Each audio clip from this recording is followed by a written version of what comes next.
With our new Vacc-Safe PowerGuard range, you never have to worry about power blackouts or big backup battery systems next to your units again. The built-in PowerGuard battery backup keeps your space looking clean and keeps your fridge running after a blackout to keep your vaccine safe.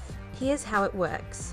The green light means that everything is running normally. The unit is on and the PowerGuard battery backup system is charged and ready for any unforeseen circumstances. If the unit loses power, you will hear an audible beep to warn that there is no incoming power, and the yellow light will switch on, indicating that the unit is operating on the PowerGuard battery backup system.